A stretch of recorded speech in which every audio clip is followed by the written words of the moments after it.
Hi, good morning, ladies and gentlemen. Welcome to Dream Series episode 5, and thank you all for taking out your precious time and being here today. Today, we have our guest speaker, Mr. Ashish Nayak from Axis Mutual Fund, with us, and we are going to hear his views on equity market outlook. And Mr. Saday Sinha, the founder and CEO of Dreamladder Capital, would be moderating the session for today. And we'll also be running a live Q&A session at the end of the webinar.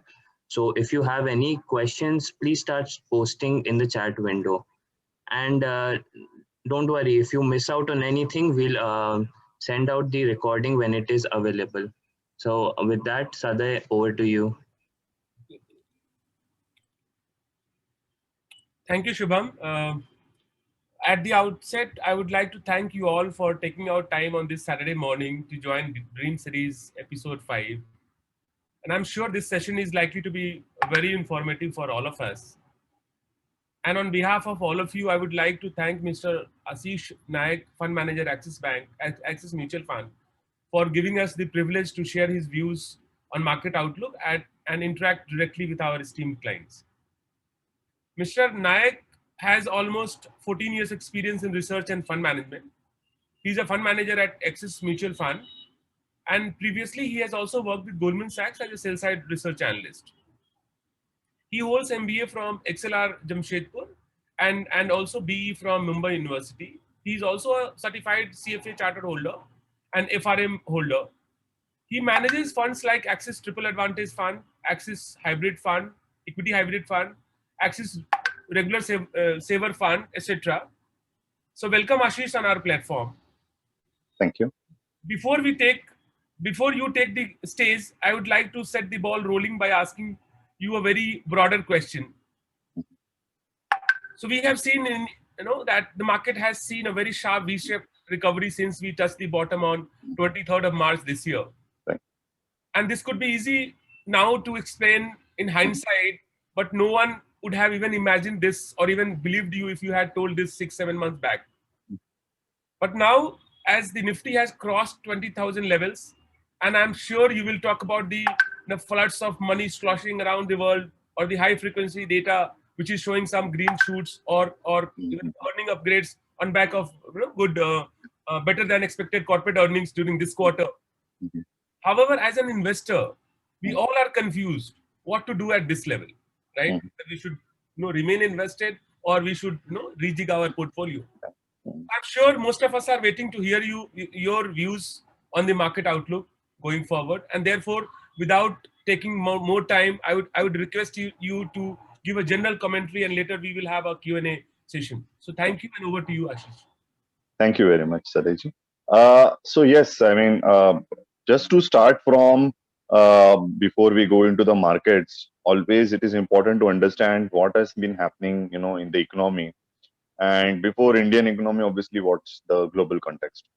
I think at the start of this year itself, we could see that globally things were, kind of improving. We were seeing better numbers in terms of, the global economy sort of picking up before COVID hit us. Yes, I mean, obviously, that was also reflected in the Indian economy. And if you look at the markets also in Feb, were showing a lot of optimism. Companies and profitabilities were improving in terms of both top line as well as, bottom line. COVID was obviously a very big event. It led to a big sort of a shutdown in many parts of the world, including India. But the reaction to that in terms of, what the governments did was equally important, where we saw, as you rightly mentioned, that they had to sort of put a lot of money into the hands of people. Basically, they stimulated the economy with, fiscal stimulus, what basically giving people money for staying at home, not being able to sort of, work. And that, was the first part of the, sort of unleashing in terms of how the, the governments printed money in terms of how they were able to sort of, let the economy at least not, tumble. And which is where, you started seeing the first round of optimism, simply because, interest rates, etc., also started going down. So once the, the markets realized that COVID is not a phenomenon of a few days. It is probably going to continue for a while. And we've seen that starting April, the kind of move that the market started showing was clearly showing that it was ahead of what was happening in reality. Governments and economies were shut in many places, but at the same time the stock market was moving ahead because markets got a lot of money in terms of the as you said, the liquidity, and a lot of uh, uh, lower interest rate cash was actually sort of in the hands of people, and a lot of that found its way into the markets. So to that extent, yes, for a while it looked like the realities are completely different and from where the market is. Uh, but then we started seeing something phenomenal. The way many of us, not just in India but over the world, were able to adjust to this sort of lockdown. Probably in a way, this was one of the right years. If not, I mean, obviously it was never, it's never a right year to have a pandemic.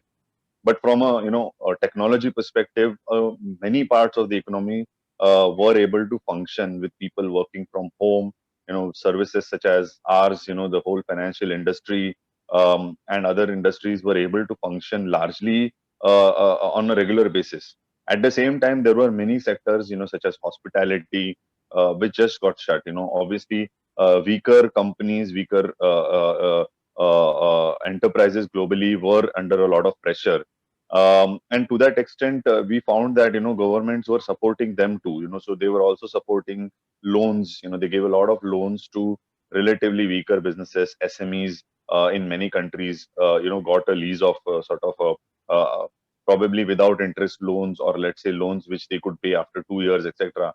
And that meant that even in India we saw that the big what they called as ECLGS kind of scheme, where SMEs, which are the one of the weakest portions, if you look at corporate ladder, got a lot of money from the government at relatively cheaper rates without giving any more collateral, and that meant that these businesses were able to survive, at least because they were not able to function in the lockdown. Even poorer people, like weaker sections of our country, government ensured that there was enough money in the hands of the rural population by buying enough food, etc., and also giving money directly into people's accounts. So all those things meant that this was a survival mode. And once the lockdown started, the unlockdown started, where people, government started and economy started opening up, we saw that there was a lot of resilience in many parts of the economy.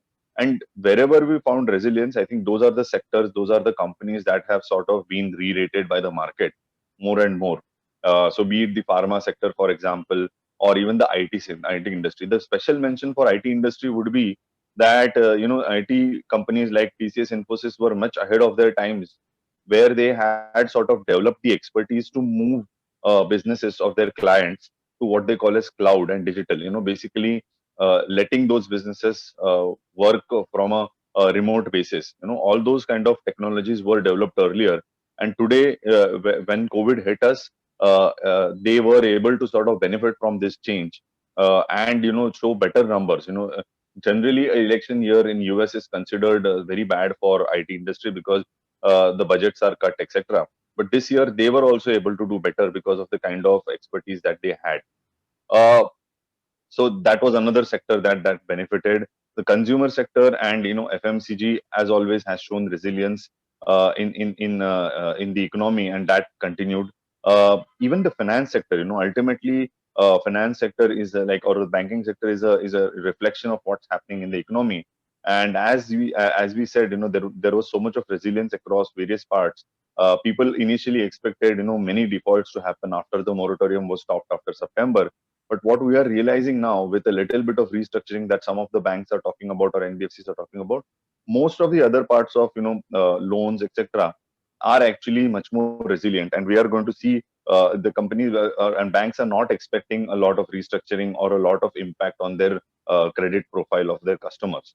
Again, so all of that just shows that these were some of the sort of unanticipated shocks that the market and the economy had to go through. But once we came on the other side, because of the stimulus, that the extra money that is lying around in the market, it has also resulted into relatively higher levels. in terms of sentiment and valuations. Yes, I mean, obviously part of it can go back, but if you look at what's happening in the US currently with the new elected president and the policy that the Democrats have, I think their first priority is to give more money, more stimulus at this point of time into the sort of weaker sections in the US. And again, that means that there will be further liquidity and further money that will lie around in the markets for the near term. Even from a banking, if you look at the central banks right now, generally, if there is so much of stimulus and so economies are improving, generally stimulus the central banks start talking about rate hikes, and to that extent there could have been a negative sentiment. But even the banks right now, central banks are saying that they want to look at a relatively much more resilient part of the economy to grow, and also they are okay with some level of inflation. To that extent, we don't expect any rate hikes in the near term. And again, that is also resulting into further money moving out of the debt markets and going into equity and other assets. Even if you look at sectors such as real estate in India today, the better developers, the good quality developers are seeing a lot of traction, because to some extent, people are now looking for better homes. Maybe they are thinking of buying homes because interest rates are relatively lower, and that is also resulting into some bit of optimism in those sectors. Uh, where the pressure still lies mostly in terms of our economy and generally outside of India also is the hospitality, airlines, and such sectors. And to an extent, if you look at construction industry, it's still not revived completely. To that extent, the labor availability has been some of the issues, but most of the other sections, most of the other parts of the economy are doing much better. uh, what we do at one, the question is, okay, that's fine, the economy is doing better, but the markets are already 10%, 15% ahead of or higher than pre-COVID, or let's say the start of this year, which was already a peak. I think it's a lot to do with the kind of businesses that one looks at. And we at Axis, we always believe that as long as we can find businesses that can keep growing, at a steady pace of 15 to 20% or higher, as the economy is sort of growing at let's say 6-7% with inflation about 4%. That means nominal GDP growth of 11%. There are enough opportunities and companies that we believe across large, mid, and small cap, where we can find steady compounders. And as long as they are sort of able to gain market share, have decent margins, and pricing power, I think that those are the sort of ideas that one can still look at staying invested into. While I completely agree with you that the recent quarter, the September quarter numbers, as you mentioned, they actually have shown very high level of margins, and a lot of that might not sustain. So people have cut costs, by probably not giving increments to their employees. By, let's say, in many cases, people are not traveling. So, for example, expenditure on visits, etc., traveling, etc., is not there. Or even people have cut such expenditures like advertising, etc., which might not sustain. In the future, some of these expenditures will have to be brought in, and that can put pressure on some of the companies. And hence, one should look at the right kind of businesses, uh, probably the leaders or potential leaders across various sectors, who can be resilient and keep most part of these margin gains with them, and keep growing at a 15 to 20% pace.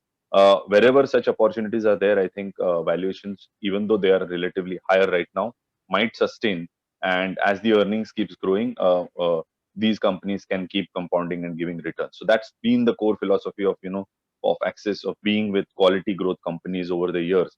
And I think that kind of strategy generally is able to do much better, rather than being opportunistic and looking at companies who have sort of shown a short-term spurt in earnings, and then sort of reverts back over a period of time. So I think this is where I would probably stop on the initial comments. If there are any further questions or any comments that you want to add, maybe, or we can take the cue. Okay, thank you, Ashish. Participants, you can ask questions. Maybe in the meantime, Ashish, once people will start asking questions, I'll throw a few questions more on the investment style or some other very macro stuff. Can you throw some light on your investment philosophy? So how you look at a stock, right? Whether you look at the top-down approach or top-down approach or a bottom-up approach? Or what are the parameters you look at while selecting any company in your portfolio? Like business models, mode, management quality, capital allocation. Can you broadly explain this to our clients? Because I'm sure you are doing, but on the in the basic language, can you explain to our client what you? Right. So Axis as a fund house has always, since we started, I have been with the fund house since 2009 when we, started as a fund house. So under Chandresh Nigam and now Jinesh as the head of equity, one of the core philosophies of Axis in terms of investments in equities has been to look at quality companies. What we mean by quality is they have to have, integrity, high level of integrity in terms of the management and the people who own the business. And their interests should be such that they do not try to commit any kind of frauds or try to fleece the minority investors like us. Um, to that extent, there are the list of companies that we invest into is a very short listed or relatively allowable companies that we can invest out of, let's say, about 5-10,000 listed companies in India. We only look at in terms of investing about 280 to 300 odd companies. That's the first filter that we have in terms of having quality. The second thing that we look at for businesses is sustainable growth. Now, what we mean by sustainable growth is that the business has to be able to generate enough returns on equity, or what we call as profits, such that it is able to fund its own growth, which means a minimum ROE of, let's say, 15 to 20% is something that we look at on a sustainable basis.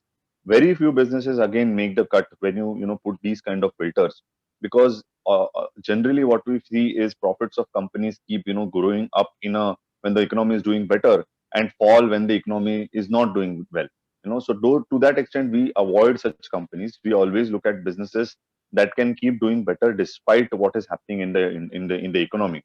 And how that is possible is because some either these businesses have some sort of a very good business model, or maybe they are cost leaders, their costs versus their competitors is lower, and or they have some sort of a niche which nobody else has in terms of R&D know-how, or in terms of products, or in terms of the brand that they have.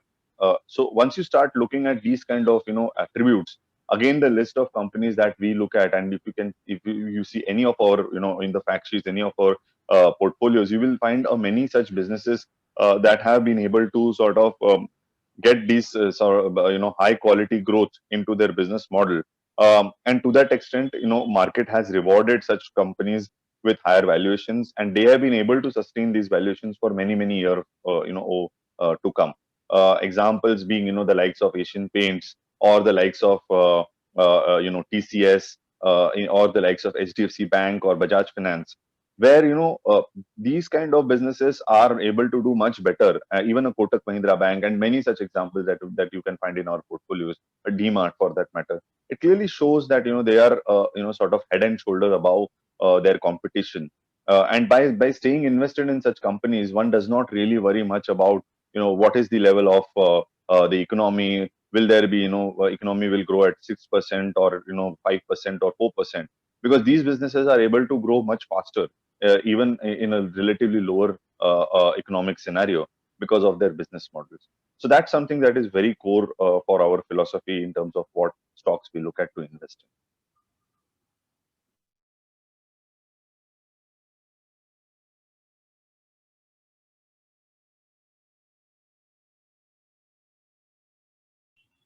Okay, sorry, I just by mistake I just muted myself.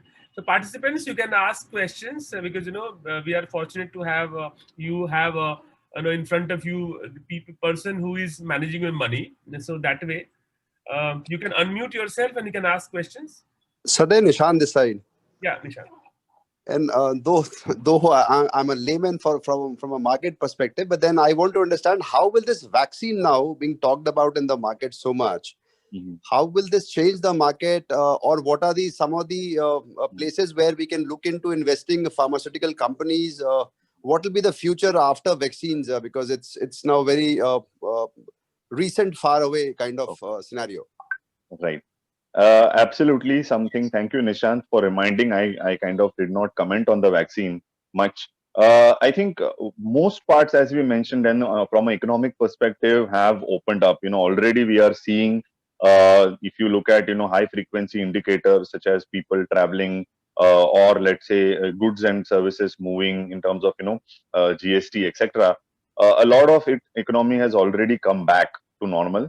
But there are a few sectors which are still under, sort of pressure. The hospitality, airlines, and such other sectors which are not yet there. Probably even the sectors such as malls, or maybe, or which basically means the retail, or for that matter entertainment industry such as theaters, etc. So those are the parts which will probably get a boost as and when the vaccine comes in. Now, distribution of, having a vaccine probably approved, that's the easy part.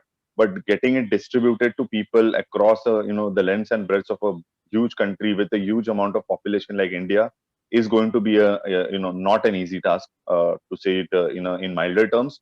Government will have to come out with plans of ensuring that the vaccine is evenly distributed, and also they need to take care of various things in terms of the temperature controlled, etc., equipment that will be needed. So it's not going to be easy, and most of these vaccines require 2 doses, which means the same person has to again come back after a few weeks to get a booster dose or a second dose. And if that's again going to be even more difficult. We as an economy and a country have been able to run massive scale things such as polio vaccinations, or for that matter even elections that we have at a in a matter of a few days across the country. So it's not something that we can't do, but here it's going to be even more difficult. So to that extent, that's the first part. Second is also in terms of manufacturing capacities. India is one of the biggest manufacturers of vaccines. We are probably going to supply at least if not more, 40-50% of the global vaccines are going to be produced for the world are going to be produced in India. To that extent, they will also need, these companies who are producing it will have to ensure that part of that remains in India and is given to the population.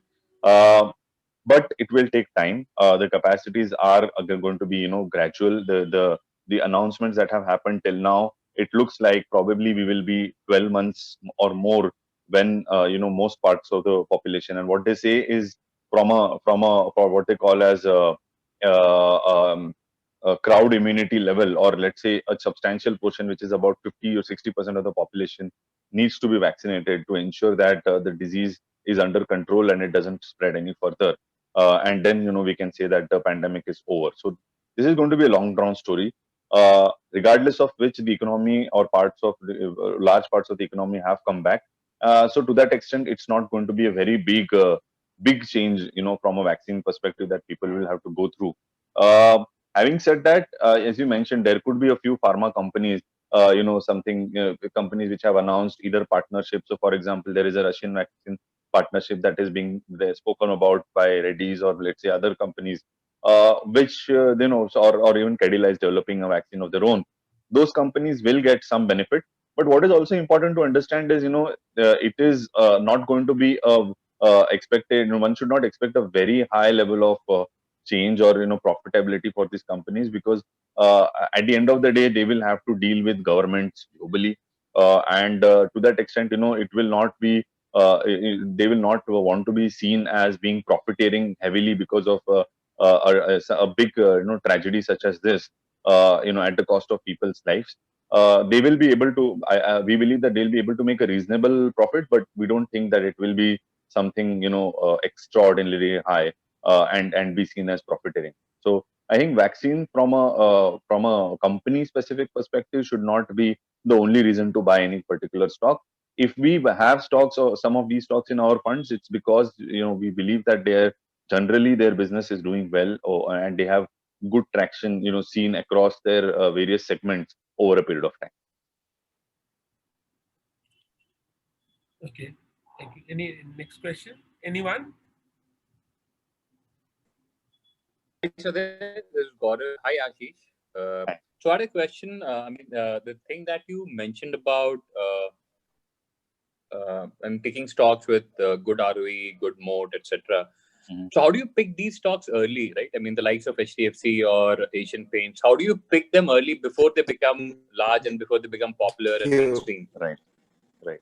Absolutely, Gaurav. So, very good question. I think that's where the sort of expertise and experience of the team counts. And we have in the past also we have had Chandresh, who was the head of equity, or let's say Jinesh, and the team that we have in terms of research analysts, the other fund managers. All of us have worked in the various sectors that we sort of have good handle on. And it's not only just knowing these sectors or companies. It is a very good connect with different level of management, not just the top level of management. So these companies or businesses, we also have a good hang of the kind of competition they have, or for that matter, when we do various kind of channel checks, or talk to their clients in many cases, or let's say their suppliers. Also, if it's a manufacturing business, have visited some of their facilities, so we kind of know how the business is run. And this is a holistic sort of research that goes on to sort of identify businesses much earlier, in terms of if they are having the sort of traction that we expect them to. And so this is not just a one time process where we find a business, we know that it's going to be the next HDFC or the next DMart. It's an ongoing process. It's a process where we keep a continuous tab on these businesses and see them evolve. Obviously, over a period of time, we realize that the business can do much better and can continue to grow at these levels for a much longer period of time.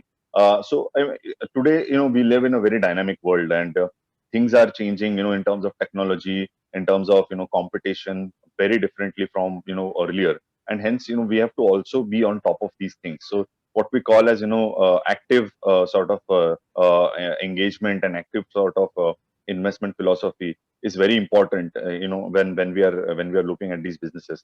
I think over time you will realize that very few business, as we said, can sort of make the cut of these sort of high quality growth businesses. And yes, that's why we believe that market has also realized in the last few years that these are the sort of valuation, these are the sort of niche that the businesses that will get all the valuations. And it's a kind of winner takes all strategy that's happening across sectors. And hence identifying these winners becomes, and sort of keeping a tab that they remain winners becomes a very important part of our job. Thank you, Ashish. Any other Sir, can ask sir, questions? good morning, sir. This is just a very layman's understanding question. I'm just a retail investor, like all other employees working and putting a part of their savings to the stocks or mutual funds. My question is, since the last effect of pandemic, the markets have gone down in the March and April, and then it has got somewhat recovery in a V-shaped mode. And looking at the Sensex numbers or Nifty numbers, it's almost at par, or say even a higher level than what it was at 2 years back. Now, looking at some of the stocks, say particularly PSU-based stocks and government policies of proposing disinvestments and all, these stocks, to name a few, like ONGC, IOC, GAIL, and NBCC, majority of them being PSUs, these stocks are almost have come down to about close to 50 to 60% of what levels they were earlier. So what is the outlook as an investor who has already been invested in these stocks, or whether these are still at a valued level to go for investment? What would be a take for a layman putting aside his savings? Right. So actually, if you look at the kind of stocks that we invest in, as we mentioned at the in some of our earlier questions, we look at companies which have a sustainable track record in the past of relatively higher ROE, such that they are able to keep growing at that pace with the cash flows that they generate in the business. So many such businesses that you mentioned might not actually satisfy that criteria. To that extent, we will probably not have a lot of them in our funds. Uh, so it's not about what stock valuation it trades at.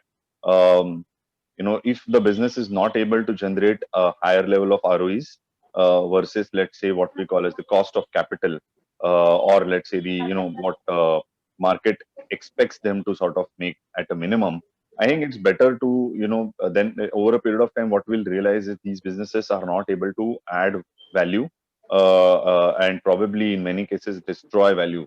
So to that extent, not being able to generate enough profits or returns might be one of the reasons some of them trade very cheaply, and probably could continue to trade cheaply in the future also. So one has to be very careful. Cheap is not always good. I mean, any product, any service that we look at around us, I don't think we go to a shop and just try to buy the cheapest product, because we don't know what quality it is. The same thing that actually goes with stocks also. So we have to be aware of what we are buying, why we are buying. And as we said, from Axis philosophy perspective, we like to buy and stay invested into high quality, high profit generating, cash flow generating businesses on a sustainable basis. So some of those are the stocks that we believe that can be the winners of future, as they have been winners in the past. Thank you, sir. Thank you. Pleasure. Ashish, just on the follow-up question, the same. We hear a lot of ongoing debate between growth and value style of investing. And if you see since 2018 to 2020 phase has seen only a handful of stocks, which Captain Arvind was also talking about, Mhm. of a handful of stocks driving the market. Mhm. The valuation gap between the value and growth stocks are close to all-time high. Mhm. What is your take on this? Again, is there any kind of people get trapped by so-called a value trap? So just your take on this, please. Sure. So I think this whole debate of growth versus value, uh, it's at the end of the day, what we believe is that any business that can generate enough profitability, that so that it can actually justify its valuations, I think those are the businesses that will continue to be winners. The businesses which do not generate enough ROE and cash flows will keep destroying value from a long term perspective. That is the core philosophy, and that is what is very important to understand. And market, why it has rewarded high growth companies, because there is so less amount of growth globally. If we look at the world over, even a country like China, which used to grow at, let's say, double digits, 15-20% of economic growth in the last decade. In this decade, their growth has also slowed down to single digit. And if you look at the developed part of the world, so US or Europe or Japan, out there economies are not even able to grow at 4-5%. Their growth is probably much lower, and hence there is a very high level of premium for growth that we are seeing world over. And as we also briefly touched upon, post the GFC crisis, there has been a lot of a high level of liquidity that is sloshing around the world. And again, that is resulting in lower interest rates in some cases, such as Japan or even Switzerland, or parts of Europe today have negative interest rates. So they are looking for relatively higher growth, so on a sustainable basis. Anywhere that they find it, any part of the world that they find it, if these companies are of good quality and can keep sustainable growth over multiple years, the premium that they are getting is more and more. And we believe that this can continue. Because we are, high level of growth globally is not going to come back, and especially with COVID, it's going to be even more what you call convoluted, where growth will continue to get a premium. Also, some of these growth companies, if you look at, are the new age technology companies, the likes of Amazons or Microsoft or Tesla or Apple. These new age companies in the past, if you look at the earlier market peaks like 2000 or 2007, some of these companies got valuations, but they were not making enough profits to justify that, and hence there was a sort of bubble which eventually bursted. But today, if you see the top 5 companies in the S&P 500, all of them are top-notch technology companies, and their profits are also equally higher if you compare them versus the other companies that are there in the S&P 500 or any big global index. So today, the profitability of these high quality companies justify in many cases the valuations that they command. and hence we believe that this is not something that is unsustainable, that this we believe can continue in the future also as these companies keep growing in terms of their profits.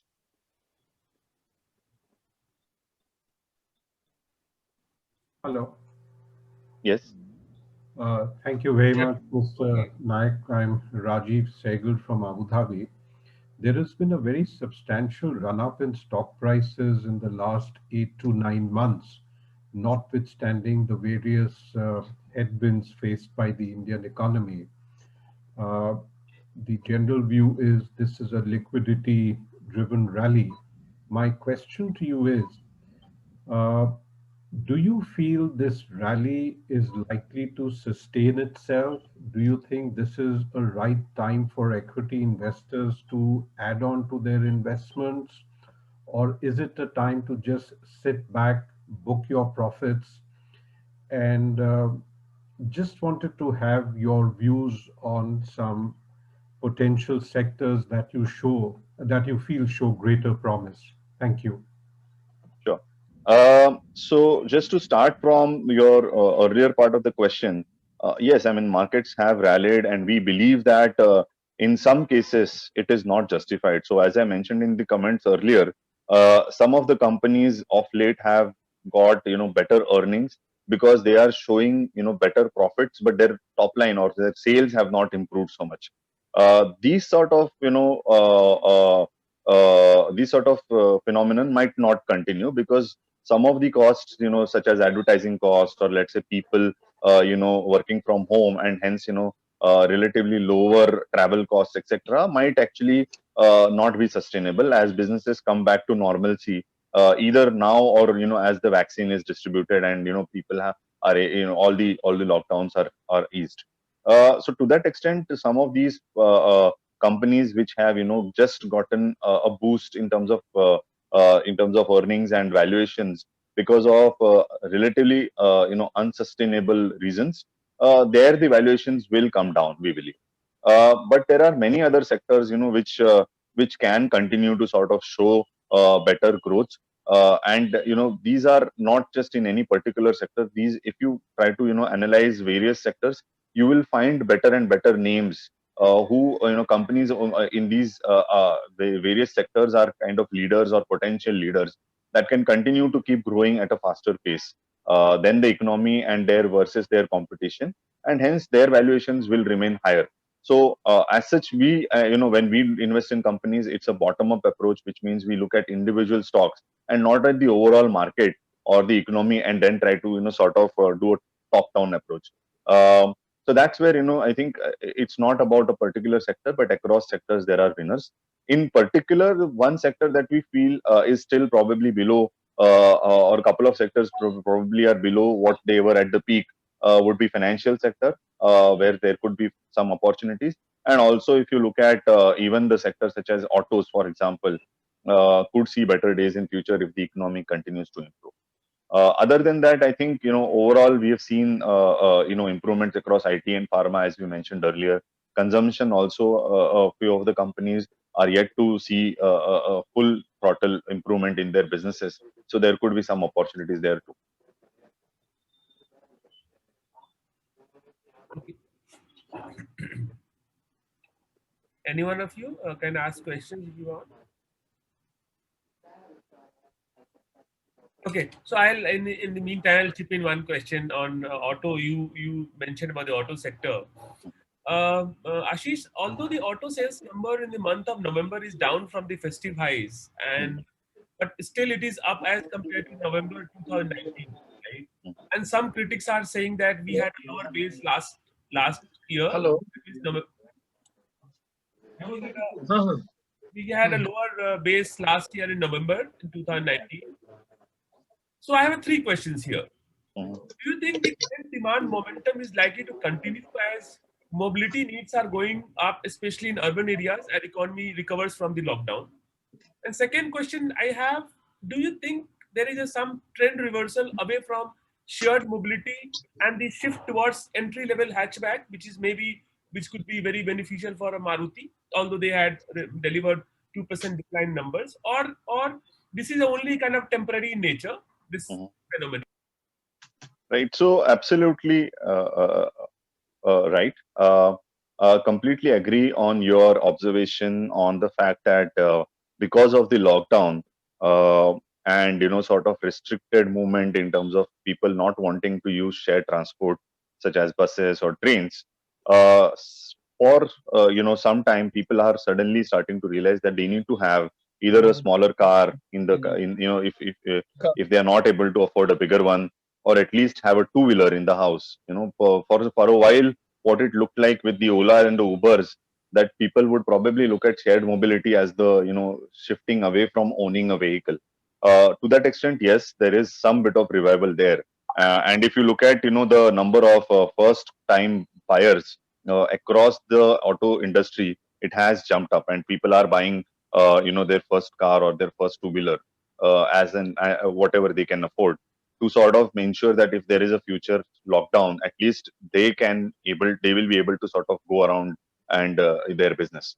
So to that extent, yes, there is a move towards owning vehicles. Um, Whether shared mobility will die, we feel that it will be a sort of combinational hybrid sort of model, where people will always want to have one vehicle in the house in case of urgencies, but they will also rely equally more on shared mobility rather than going into a bus or a train, which is any which way is much more crowded. Relatively, Ola and Uber will be looked at much a safer alternative. uh, Also, what is important to understand is, yes, I mean, the companies that you mentioned, like Maruti, for example, or others, have been able to grow better versus last year. And in terms of some of these companies are actually running at almost full capacity. So some of the reasons why they have shown relatively lower growth is because this month had a few more holidays. This month had so they could not run their plants, the full capacities, and hence the relatively lower numbers that they have shown. So to that extent, we believe that there is a sort of opportunity in the auto segment where um, we have seen, let's say, post the ILNFS crisis and NBFCs overall showing lower growths, and probably not able to sort of fund the auto industry financing well. Some of the demand in auto industry had gone down since 2018, and part of it is starting to come back now, including the commercial vehicle industry, trucks and buses, etc. Okay, okay. So, Ashish, one more question on this. Do you see any can you, give some color on rural versus urban, or two-wheeler tractor versus car? Any color where one should, position oneself in terms of the auto sector? Right. We believe that there are opportunities across the board. There are good quality passenger vehicle companies, good quality two-wheeler companies, as well as component makers, who are supplying to two-wheelers. They are also equally benefited. So it's not only that initially when the lockdown happened, obviously urban areas were kind of shut, and hence government was also supporting the rural population. They knew that a lot of workers had migrated and gone back to the rural areas. To that extent, rural demand came back and was much more resilient this year. We had a very good crop, and overall, because the offtake from government was good, there is a lot of cash flows that has been there with the rural population, and we have seen an extremely high uptake in the tractor industry, and similarly, two wheelers benefited there in terms of motorcycles doing better versus scooters. And we believe even this can continue. So the kind of we policies that the government has announced on the agri reforms, etc., we believe that there is a long term plan, and provided that there is support from various states who are sort of looking at improving life in the rural areas, we can see a big kind of sustainable revival in the rural sector. On the urban part, yes, once the lockdown was removed in many regions, we saw a lot of demand coming from for various things such as consumer durables, autos, etc. And that also, as we said, there has been some bit of lower growth in the auto industry post the ILFX crisis, and that is now sort of picking up with people looking for having some sort of mobility in terms of owning rather than just sharing. Okay. So there are opportunities across the board. Sorry. Yes, sorry. There are a couple of questions in the chat window. If somebody wants to unmute and ask questions, please go ahead.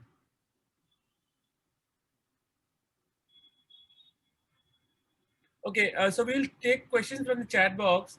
So one, Ayushman has asked this question: can you give idea of some companies across various sectors which are silent and not moving much, but carry a lot of potential for the future?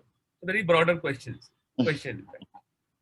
I think we spoke about it, right? I mean, all of the sectors when you look at in terms of the potential are quite big. In India because of simply the level of demographics that we have as a country. There has always been a lot of potential across sectors. If we talk about the banking sector, private banks and the sort of loans to GDP, etc. numbers that we have are much lower. And then that goes on to insurance, goes on to mutual fund industry, it goes on to credit cards.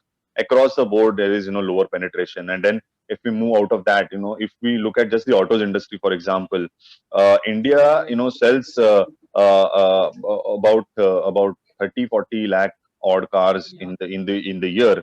If you look at the country like China, they sell that many number of cars in a month. So that is again, there is potential there to grow. Similarly, if you look at even sectors such as steel, cement, going beyond that, the kind of housings, demand that can be there, and hence the kind of potential across building materials, and obviously consumption, which is, the result of all of this economic growth that is potentially there. Even the new age economy which is coming out with things like online commerce or e-commerce, or let's say online other things like online food delivery, etc. I mean, a Zomato like company which is yet to list in the markets, but if you look at the kind of valuations they did with their last deal was about $4 billion. If you compare it to a Chinese company such as Meituan, which is the one of the biggest online food delivery company in the world, has a valuation of about $230 billion. So you can see that as these new age economy companies are going to grow in the future, there is also a very big sector that is going to come up in the recent few years, where a lot of these companies that because of lockdown have got benefited will also be potentially listing in the future, and hence there is going to be a very another sort of avenue for people to look at to invest in.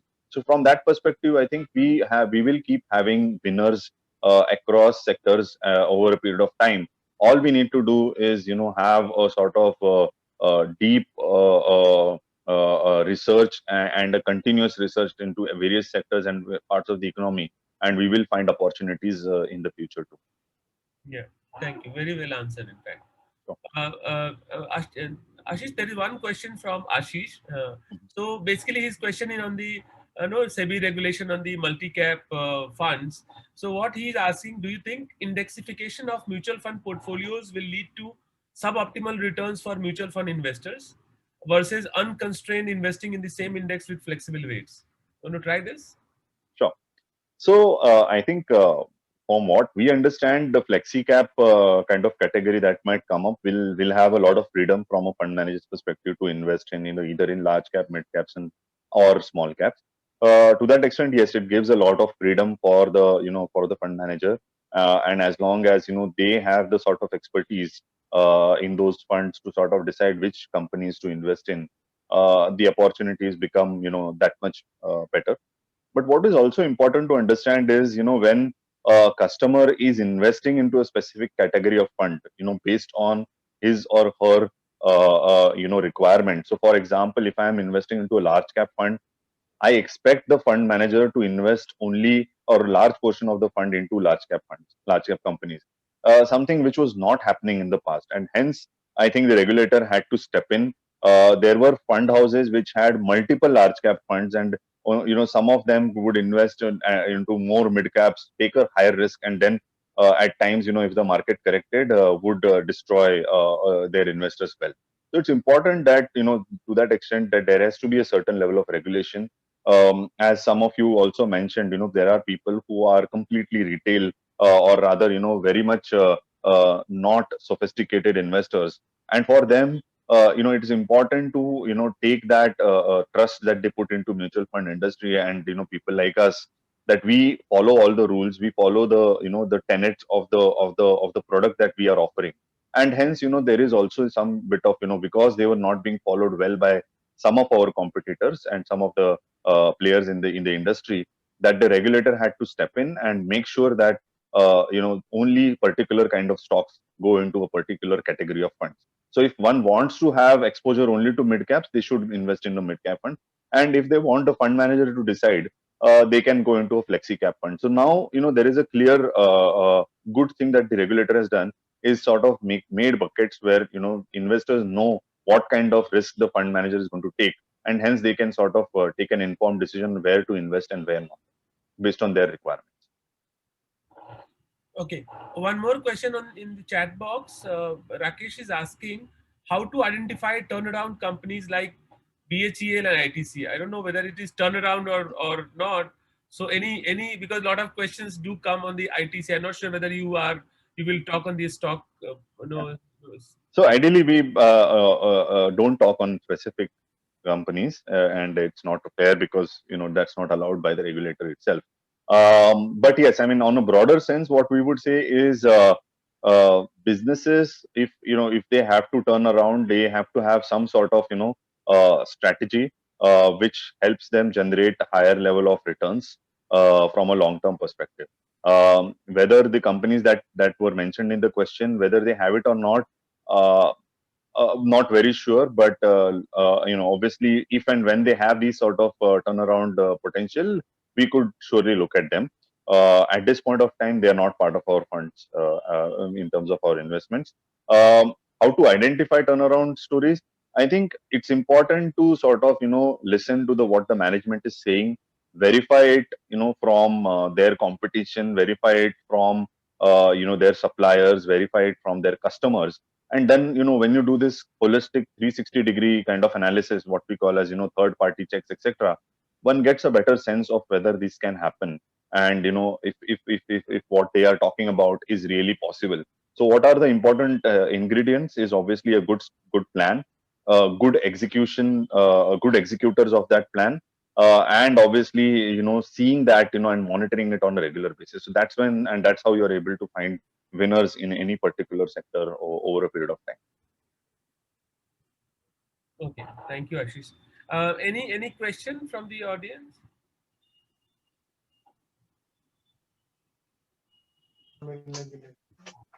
Yes, Ashish, this is Ritesh. Hi, Ritesh. Just wanted to check with you. Do you think this lower interest rate regime is sustainable in long term? Right. So thank you for the question. Yes, I mean, we believe that as growth has become scarce globally, we are seeing that and we are seeing lower demand of commodities, lower demand of various stuff versus the supply that is there. In general, the inflation level across the world has come down, and in fact, there are many countries which are struggling to have some level of inflation, so that there are people who can get things like growth in their income in terms of wage growth. To that extent, to sort of sustain a relatively higher level of inflation, many of these countries are keeping interest rates quite low. Okay. And as we mentioned briefly, that there are businesses such as countries such as Japan and maybe parts of Europe today have negative interest rates. And because these growth rates are not picking up, and the demand is relatively, because the world is getting older, and there are fewer and fewer people in many countries, inflation levels being low, and hence interest rates continue to be low. Even in India, if you see, if we exclude, let's say, things like food inflation in this few months, we can see that overall inflation levels have come down and have remained lower, and then hence the RBI is talking about kind of not taking interest rates higher in the near term. So again, what COVID has done is it has also provided a reason for central bankers, including RBI, to sort of let interest rates remain lower so that economy can improve and grow faster. Else, if they increase interest rates, there could be a chance that there is pressure on the economy in terms of economic growth. So overall, that means that the next few years we'll probably see interest rates remaining relatively lower. Yeah, thank you, Ashish. Thank you, Ashish.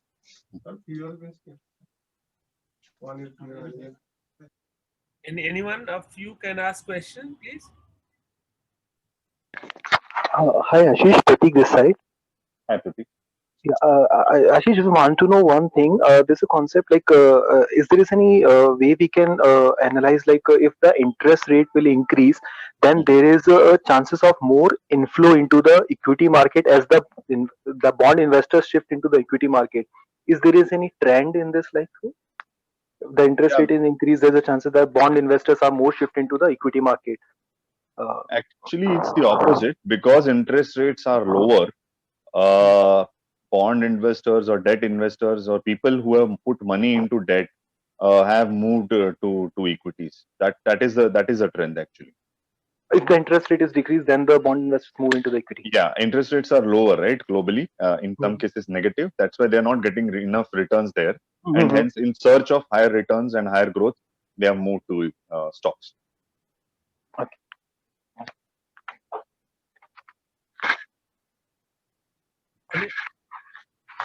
Thank you for asking this question. Anyone of you can ask question, please?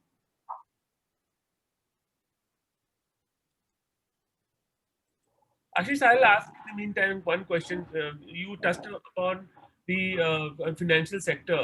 So last month was phenomenal for financials. The sector saw 29-30% kind of a performance, in last month. Mm. But still all financial stocks are still down from their pre-COVID level, as Correct. market is still grappling with the likely impact of Mhm. pandemic on their asset quality. Mhm. So although several large private banks have reported lower moratorium, and itself Mhm. there is the different banks will have a different definition of moratorium. Mhm. So what is your take on this sector, which is a kind of a backbone for our economy?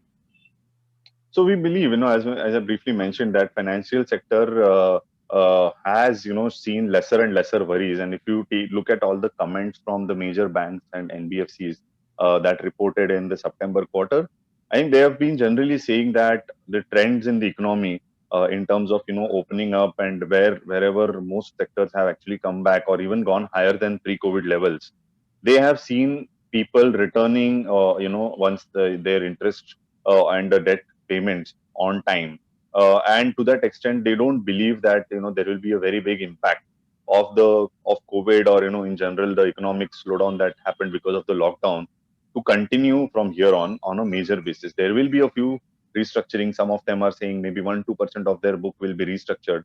So because the regulators such as RBI and the government in general has provided funds to the weaker parts of the economy, I think we have averted a crisis by sort of in many sectors where people, businesses could have shut down, or where companies could have laid off people, by providing that right kind of support in wherever it was needed, and letting people who can sort of what they call as be self-reliant or atmanirbhar to sort of come out of the crisis on their own. So because obviously we know that our government does not have that kind of funds, like the probably many parts of the like a US or Europe, they injected a lot of money in in terms of fiscal stimulus. In India, it was much more targeted, but because of that, I think the weaker sections or weaker parts of the economy were relatively less affected. I'm not saying that nobody got affected. It's not the case that nobody got affected. All of us would have faced some level of difficulty, probably some level of lower growth in salaries or other things. But on a bigger portion, if you talk to even companies such as HDFC, for example, is saying that most of their borrowers, only 98% of their borrowers have given back the money or started repaying on time.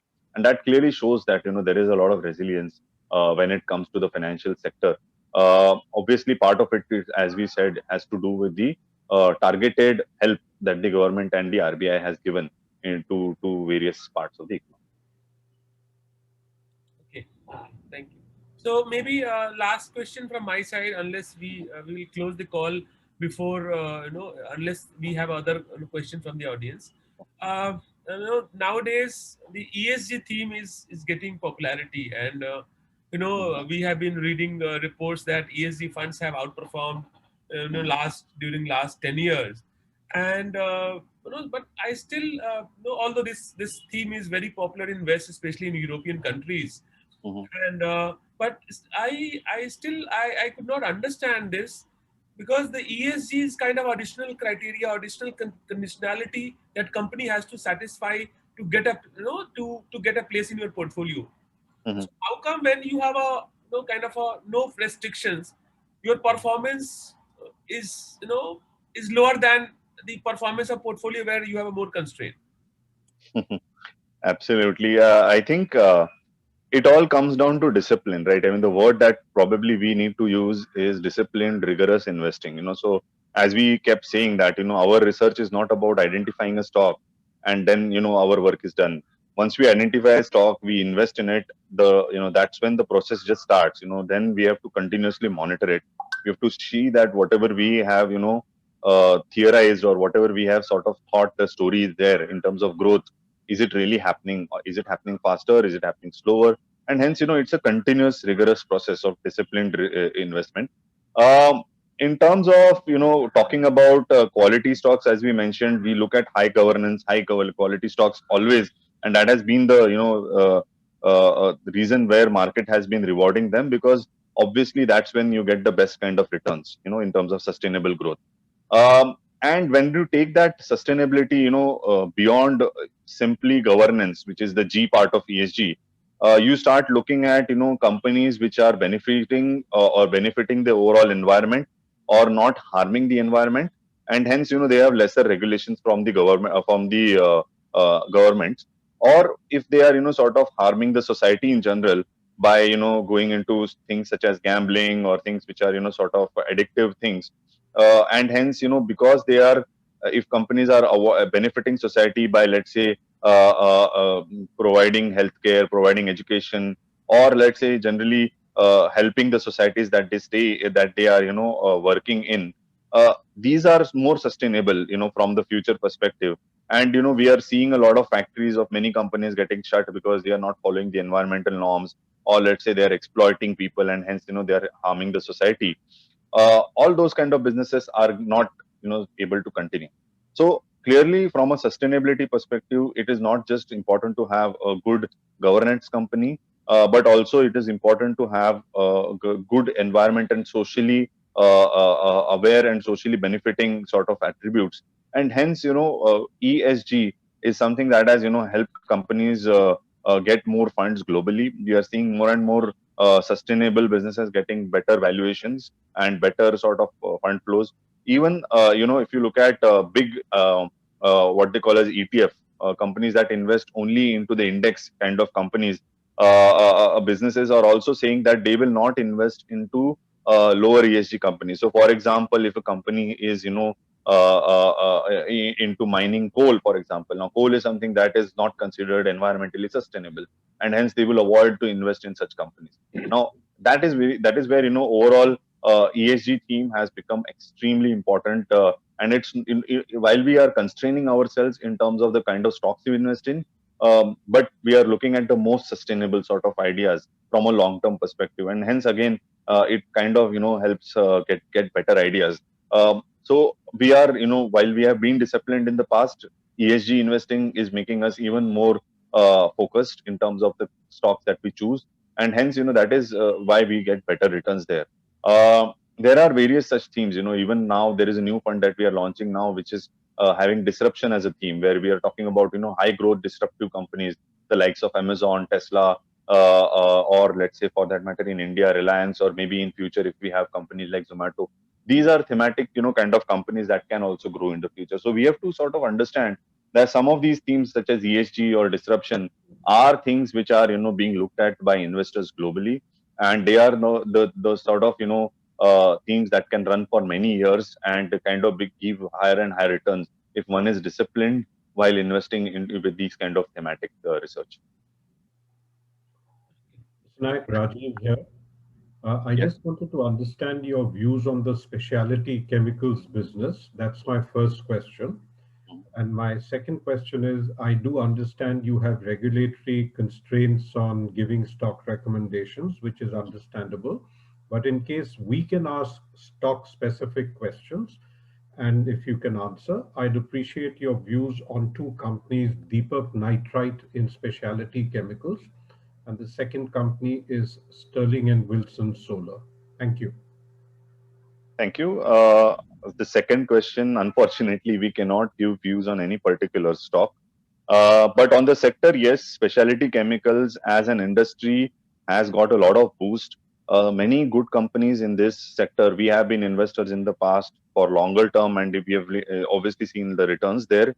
Um, but it is important to see that with COVID, what has happened, and especially with China over the last few years, they have been looking at, again, from an ESG angle, they have been looking at getting rid of a lot of polluting industries, the likes of they have cut their capacities in steel, aluminum, coal, and even in case of chemicals, any companies which are relatively more polluting. And over the last few years, they have also had safety issues in many of their chemical parks. They have asked a lot of these companies to shut, and hence Indian companies, which are generally, many of the Indian companies have good, what they call as safety norms, or what they call as SHE standards, safety, health, and environment norms, in terms of the kind of effluent treatment plants where they have very low effluents, etc. And also some of them have over a period of time developed specific expertise in various chemistry skills, and hence they have now got a boost because of their all the efforts that they have put in the past, that today many global companies are looking at getting out of China. Either they are being pushed out of China, or they are sort of deciding to have another option in addition to having China as a supplier, because of what COVID did, that suddenly the whole country was shut down, and there were many businesses had to which are dependent on Chinese supplies, had to face a lot of issues. So they are going to look at Indian companies, Indian chemical companies, especially because we have a good chemistry knowledge base, good kind of chemistry experts in India, and in very niche businesses and segments. Indian companies are actually much better than Chinese when it comes to all these environmental and safety norms. So there is a good times to come for many such specialty companies, probably including the ones that you mentioned. So yeah, I mean, I would probably stop there. On the other company that you mentioned, while as I said, we can't comment on that. But renewables is a very, very important sector from the future perspective, from ESG perspective. But as we said, it's not only about being environmentally compliant is enough. What is also important is the business has to make a lot of decent amount of money.